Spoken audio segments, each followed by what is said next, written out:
Hello, beautiful souls. I'm so grateful that you're tuning in. Welcome to my podcast, Misunderstood, guiding highly sensitive people through an emotional dark age. I'm your host, Candice Vandal, and I'm honored to embark on this transformative journey with you. Have you ever felt like you didn't quite fit into the world around you or even your own family? Like your sensitivity was a burden rather than a gift? If so, you're not alone. And here's the truth. Your sensitivity is not a flaw. It's a superpower. It's what allows you to feel deeply, to connect with others on a profound level, and to access a higher realm of consciousness. And on this podcast, we're going to explore how to harness that power and use it to create a life of purpose, passion, and true confidence. Here, in this sacred space, we honor your sensitivity as the gift it truly is. Get ready to embark on the journey of unapologetic emotional honesty and next-level healing. Let's dive in together. Hello, everybody. Welcome back to Misunderstood, guiding highly sensitive people through an emotional dark age. I am your host, Candice Vandal, and today I want to dive into a massive topic. I add this topic into many of my other subjects, but let's just focus on this one thing today. Denial is holding you back. Denial. Now, let's talk about what this means. If you know me and you know my work, then you know my tagline for the last, 10, 12 years has been to get real about how you feel so you can heal. The reason I talk about this so much is oftentimes we have had a childhood and a society that makes us deny other people's reality, which then ultimately makes us deny our own truth, because if we're seeing denial and we have to deny their reality for us to fit in, then we're denying our authentic self. Think about it. So recently, as probably all of you know, the LA fires have been raging. And back in 2018, my house was in the Woolsey fire in Malibu.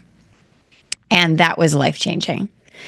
So a lot of people have been asking me lately, if you've seen my reels on Instagram, I've done a couple of them just, cliff noting this, but a lot of people ask me, what helped you during that time?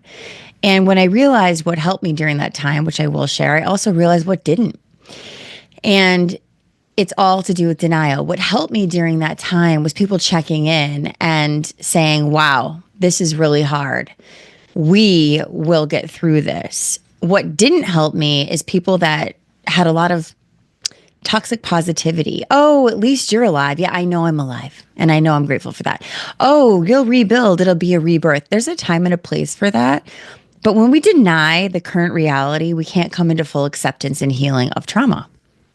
And so one of the things I want to talk about around this topic of denial, keeping you stuck, holding you back, is when we don't fully get real about how we feel and give it the time we need to in the moment because we feel guilty and we should be over it by now. That's all bullshit. When we can be fully real, we can heal. When we don't, and we bypass it and we scapegoat ourselves and we do all this because we don't want to feel the pain of the negative emotion that is currently happening, you will probably come to me later in life if you're my client and say, why does this pattern keep reopening, reoccurring? Why am I having PTSD? Why is this trigger so big? And I say, probably because when you were younger and went through trauma, you didn't have the tools and you didn't have an emotionally mature adult to hold space for you so you could hold space for these emotions. So we go into a natural form of denial. When we get older, we learn that being in those negative emotions didn't get us full acceptance. So then we do it again. And we numb out and we deny reality. We have coping mechanisms. We numb out. We do the things. We escape. A lot of addiction is escaping a negative experience you don't know how to handle because you don't know how to deal with the overwhelm. You're afraid of what these emotions are saying is real. You know what I mean? Now let's go into why big denial happens as a pattern. If you grew up with a narcissistic parent or an emotionally immature parent, especially if you're highly sensitive or hypervigilant because of the situation, you have to understand that a lot of the feelings you're feeling that are being ignored or gaslit or told that you're wrong are things that the narcissistic parent is denying in themselves. When they have denied their own trauma, which is what creates narcissism, when they've denied their own trauma, they need you to deny it too. And when you start acting out or speaking up on behalf of something you are feeling that they are in severe denial of, you get gaslit, you get scapegoated. You learn that it's either a choice of I deny my authentic feelings and I get to fit into the group, the tribe, or I own my authentic feelings and I get left out and I don't get to feel like I belong and I get to feel different and I get to be tossed out. It actually comes down to that choice. You can adopt the denial and have a shared reality, which we all need, or else we feel alone. Or you can teach yourself how to not feel lonely by being on your own team and not denying it. Sometimes we have to deny things around certain people just to get through the day, but that doesn't mean you have to tell yourself a lie.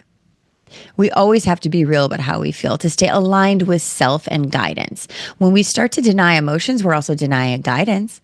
When we start to deny our feelings, we're also denying reality. It all goes together, right?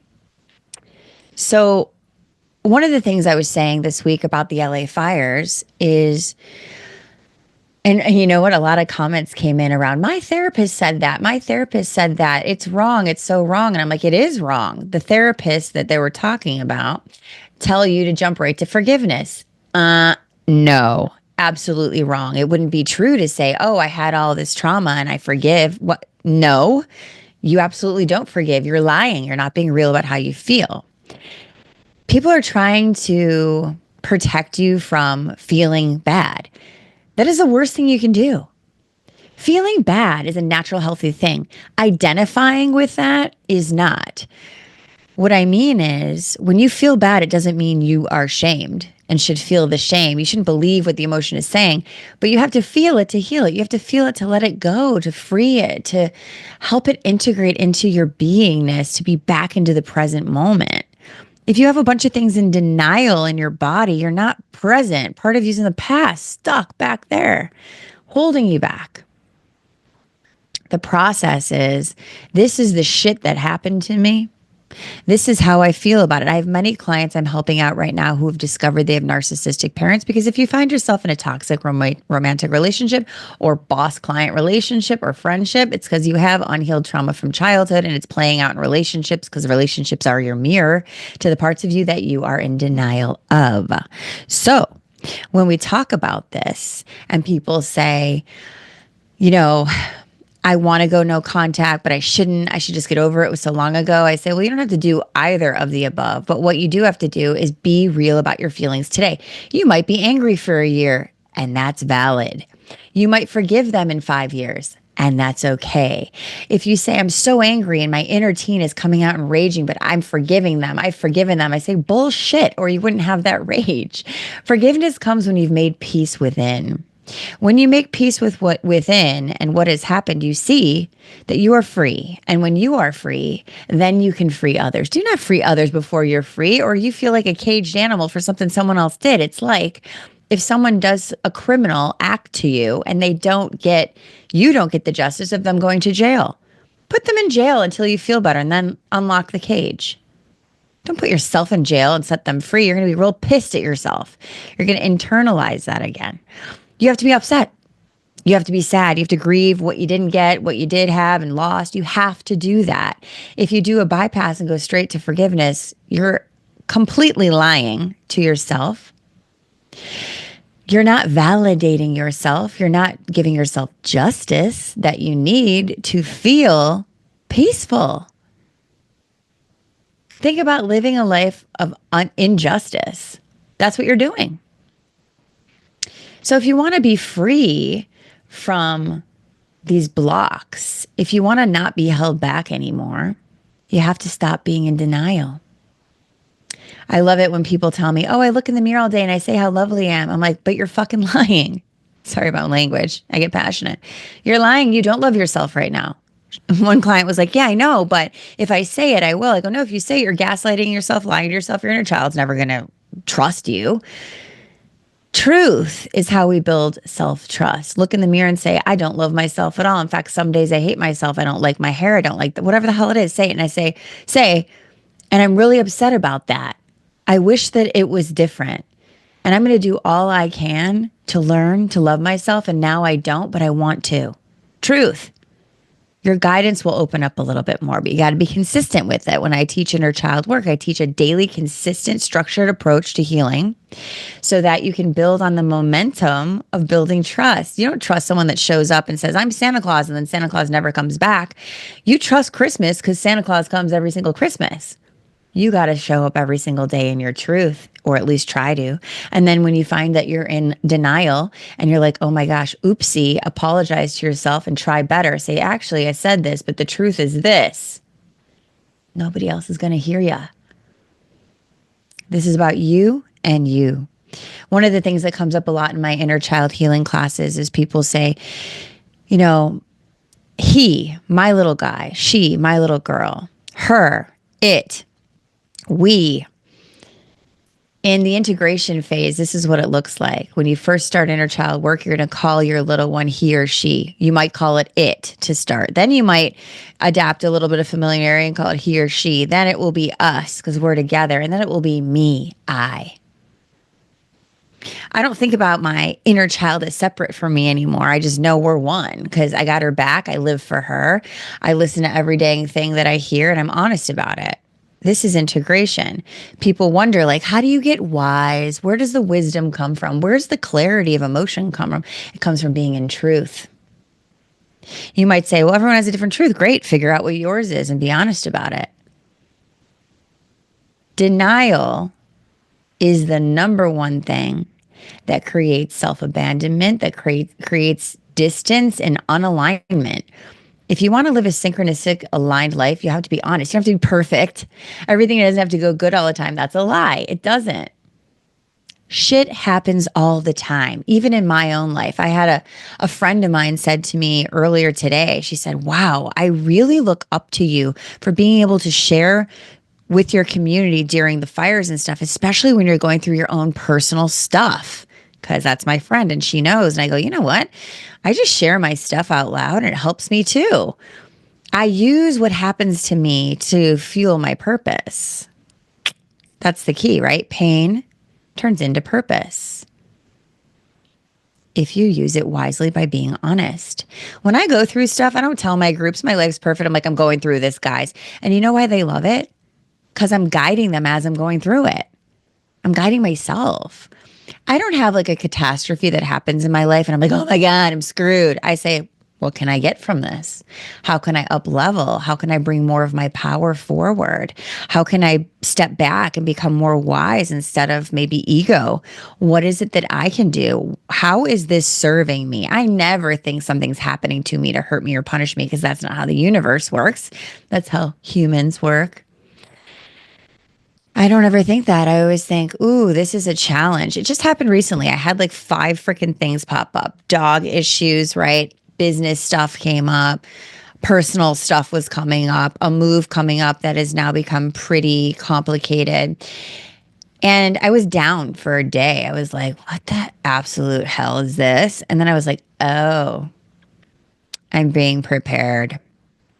I swear, guys, the very next day after I knew that this was the case and I pledged this to my life, I woke up with an insight. I had a meeting with my assistant and I woke up and I was like, it was so funny. We were so on board with the same ideas for this meeting. And I designed this new structure for this year. And what I saw the possibilities of this structure being is everything I dreamed this year could be. And I was like, wow. Every time I go through difficult challenges, hardship, I notice that if I use it for my upliftment, and I know everything is always happening for me, not to me, and I know that I was born perfect for my purpose, and I know that I'm in complete alignment, even when things feel off, I know that if I wake up to the higher perspective in the difficult moment, which is the hardest thing to do, and stop denying the moment, but be fully in it, feel all of it, it goes away faster and the wisdom comes in. The clarity comes in when you can be real about how you feel in the moment and allow it to lift. And what I know is there's another level I'm being asked to go to, which is why the level of pain is so strong. So my message today is denial is what's holding you back. And you have every single ability, capability to go towards the truth, especially if it scares you. I have a lot of things that scare me, and I know that's where I have to go. Fear is false evidence appearing real. Well, the only way to find out that it's false evidence is get a little closer and check it out. Go face to face. When I lost my house in the fire, it was a very big fear. Losing everything that means something to you. Losing memories, a place. I lived in LA for 20 years. It's home. I had to move because I had nowhere to go after the fire. We had to move to another state. Long story. Another podcast. After that, my dog passes away, my soulmate. After that, I divorce. It was a complete ending to a paradigm. And little did I know, I remember all these people telling me, well, after the fire of the divorce, like literally walk through the fire, you're going to be so much stronger. I'm like, I don't give a shit. I am strong enough. I like who I am right now. Well, let me tell you something.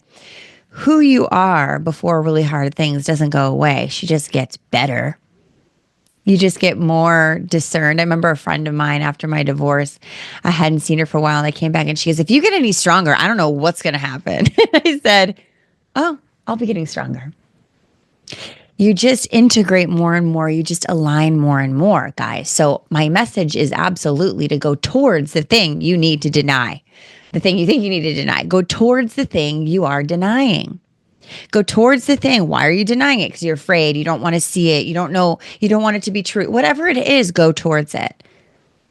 Let this be a permission slip to have the courage to go towards the thing you are in denial of, even if it means losing certain things, even if things that you are meant to be for you, you cannot lose, and things that are not meant to be for you, let them go. Guys, don't forget to check out my Instagram. Say hi to me. I'm posting little reels on this every single day. Check my website for a bunch of things coming up. The Truth Room is going into a facelift this year. We are doing a whole new launch in February, so stay tuned for that. Don't forget to check out YouTube if you want to watch the video. Please share this with one person you think it could help. And I love you, and thank you for being here. I'll see you next week.